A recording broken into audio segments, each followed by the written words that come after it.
Enquanto as grandes cidades maias desmoronavam, uma delas crescia despercebida. Poucos lugares na arqueologia carregam tantos paradoxos quanto Xunantunishi. Por que ela cresceu durante o colapso maia? Que mensagens os antigos maias esconderam nas paredes do seu templo sagrado? E quem era a mulher de pedra que apareceu entre as ruínas antes de tudo começar? Neste vídeo, vou falar de tudo isso e também sobre as escavações e de uma tumba escondida. Mas antes, se você gosta desse tipo de conteúdo, já dá aquela força curtindo o vídeo e se inscrevendo no canal, ajuda demais! Xunantunishi é uma cidade maia que fica escondida entre as florestas tropicais de Belize. No final do século XIX, quando Belize ainda era conhecido como Honduras Britânica, um caçador da vila de Sucotes caminhava pela floresta quando viu uma mulher alta, vestida de branco, com olhos brilhando em vermelho, parada diante de uma pirâmide. Ela não disse uma palavra, subiu lentamente os degraus de pedra e desapareceu dentro da parede. A história se espalhou pela região e essa mulher misteriosa, que muitos passaram a chamar Xunantunishi, que significa mulher de pedra em maia, acabou batizando o próprio sítio arqueológico. O relato atraiu a atenção das autoridades coloniais, que enviaram o médico e explorador Thomas Gunn para investigar o local. E foi assim que Gunn redescobriu uma cidade inteira esquecida pela arqueologia. Mas o relato do caçador não foi único. Outros moradores da região também afirmaram ver a mesma figura, subindo as escadarias, parada em silêncio e sumindo sem deixar rastros. Alguns dizem que ela protege os segredos da cidade. Outros que a guardiã de um portal espiritual escondido sobre a pirâmide principal, conhecida como El Castillo. E você, acredita nessas histórias? E tem mais, fragmentos de frisos escavados em El Castillo mostram figuras femininas em posição de destaque, como uma dançarina segurando cordas, que alguns interpretam como cordas de parto. Com cerca de 40 metros de altura, a pirâmide de El Castillo é a segunda estrutura mais alta de Belize, ficando atrás apenas da pirâmide Kaana, no sítio arqueológico de Caracol. Essa pirâmide de El Castillo foi concebido para ser o eixo do mundo, o ponto onde o céu, terra e submundo se conectavam segundo a cosmovisão maia. A construção está alinhada com os pontos cardeais, servindo não só como templo, mas como centro cerimonial, sede do poder político e, segundo muitos estudiosos, uma verdadeira representação em escala de ordem cósmica maia. Lá do alto, é possível enxergar quilômetros de floresta densa, o rio Mopan serpenteando entre as árvores e nos dias claros até a fronteira com a Guatemala. Um outro fato bem interessante são os frisos esculpidos na parte superior da pirâmide.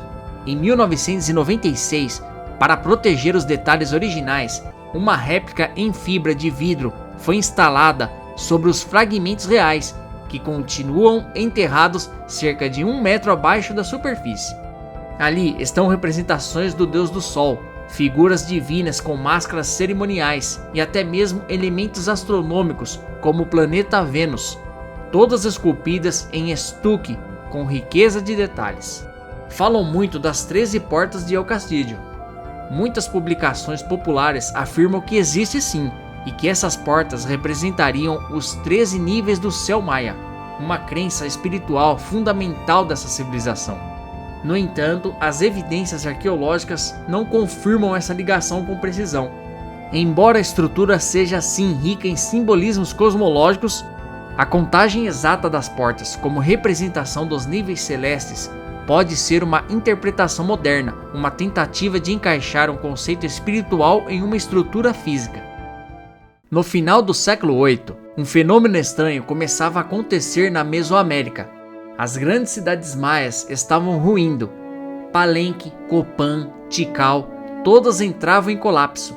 Guerras, crises ambientais e instabilidade política dizimavam centros inteiros.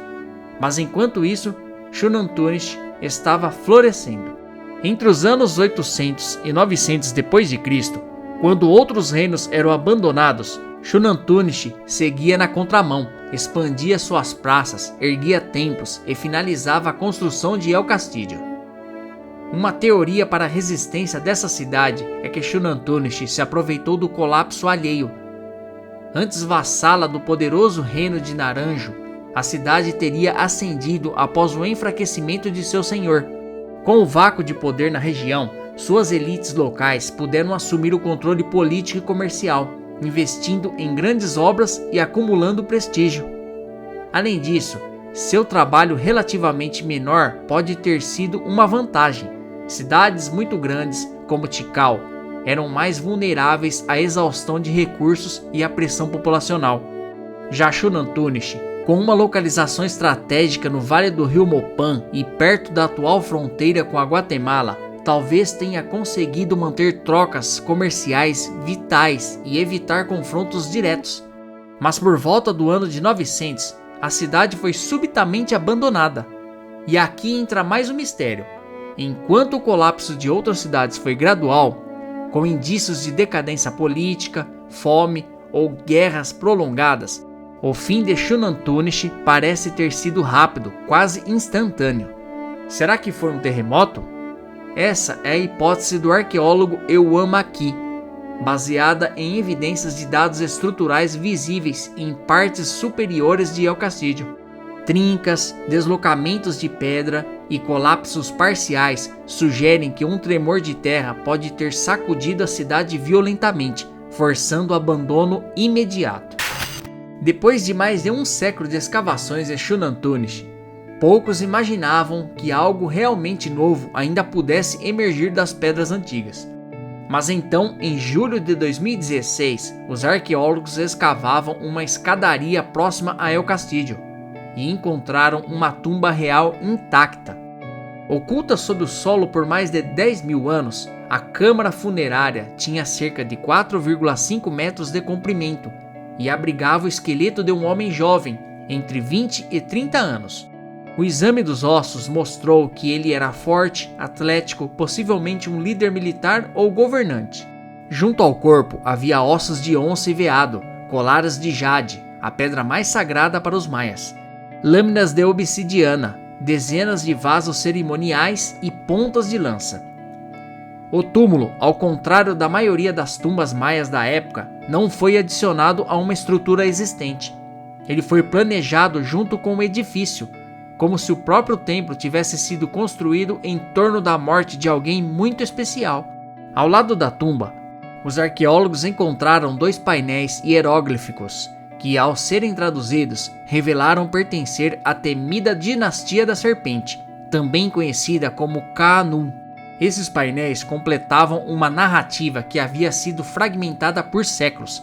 Registros de vitórias, traições, casamentos políticos e disputas entre cidades-estado como Caracol, Naranjo e Calaquimu. Agora olha isso, os painéis encontrados ali não foram criados ali. Eles eram troféus de guerra, parte de uma escadaria desmontada da rival Caracol e distribuída entre aliados por Naranjo, como forma de humilhar seus inimigos. As inscrições revelam que um dos reis derrotados foi Can II, um dos governantes mais poderosos de Caracol, e que os maias, com seus rituais tão sofisticados quanto suas estratégias políticas, tratavam não só de vencer batalhas, mas de reescrever a história esculpida em pedra. Essas lajes revelaram ainda um possível rei desconhecido de Calaquimu e alianças através de casamentos que consolidaram o domínio da dinastia da serpente em território hoje espalhados por Belize, Guatemala e México. Calma que não esqueci do homem enterrado ali. Alguns pesquisadores acreditam que ele pode ter sido um nobre aliado da dinastia derrotada. Outros sugerem que ele era descendente direto desses reis e que seu túmulo, com os painéis ao lado, seria uma espécie de encerramento simbólico de uma era. Testes de DNA e isótopos estão sendo conduzidos para tentar revelar sua origem. Veja só como é importante essas escavações, né? Uma descoberta dessas ajudou a entender alguns mistérios dessas cidades maias. Você conhecia a cidade de Shunantunich? Conta aqui abaixo nos comentários. E se gostou do vídeo, já sabe, deixe o like e inscreva-se no canal para mais conteúdos como esse. Aproveite e veja mais vídeos aqui na tela final. Obrigado e até a próxima!